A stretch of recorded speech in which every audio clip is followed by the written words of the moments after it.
नमस्कार मैत्रिणींनो, आज मी बनवणार आहे गाजर आणि रवा याचा शिरा। त्यासाठी मी गाजराची साले काढून व्यवस्थित गाजर किसून घेतलेला आहे। आता एका कढईमध्ये घेऊयात 2-3 चमचे तूप आणि त्यामध्ये टाकूयात रवा। रवा आपल्याला व्यवस्थित भाजून घ्यायचा आहे, अगदी सोनेरी कलरचा होईपर्यंत आपल्याला रवा भाजून घ्यायचा आहे। आज संकष्टी चतुर्थी आहे, त्यामुळे मी आज गणपती बाप्पांसाठी हा स्पेशल नैवेद्य बनवणार आहे। आता कढईमध्ये घेऊयात 2-3 चमचे तूप आणि त्यामध्ये टाकूयात किसलेला गाजर। आता हे गाजरसुद्धा आपल्याला या तुपामध्ये 5-6 मिनिट व्यवस्थित परतून घ्यायचं आहे। आता हे व्यवस्थित परतून झाल्यावरती आपल्याला त्यामध्ये टाकायचं आहे दूध आणि दूध टाकून हे व्यवस्थित मिक्स करून आपल्याला 5 ते 10 मिनिट हे झाकून ठेवायचं आहे। 10 मिनिटांनंतर तुम्ही पाहू शकता गाजर व्यवस्थित शिजलेला आहे। आता यामध्ये आपण टाकूयात भाजलेला रवा।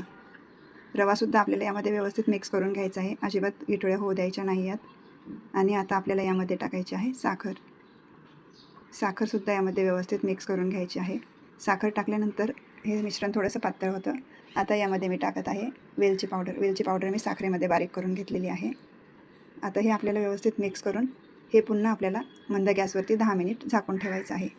10 मिनिटानंतर आपण झाकून काढूयात आणि त्यामध्ये टाकूयात काजू बदामचे काप आणि हे आता आपल्याला व्यवस्थित तूप सुटेपर्यंत परतून घ्यायचं आहे। या शिऱ्यासाठी लागणाऱ्या साहित्याचं प्रमाण मी डिस्क्रिप्शन बॉक्समध्ये दिलेलं आहे, तुम्ही पाहू शकता। आता आपला शिरा तयार आहे। तुम्हाला जर माझी आजची ही वेगळी रेसिपी आवडली असेल तर माझ्या रेसिपीला लाईक करा, शेअर करा आणि माझ्या चॅनलला सबस्क्राईब करा।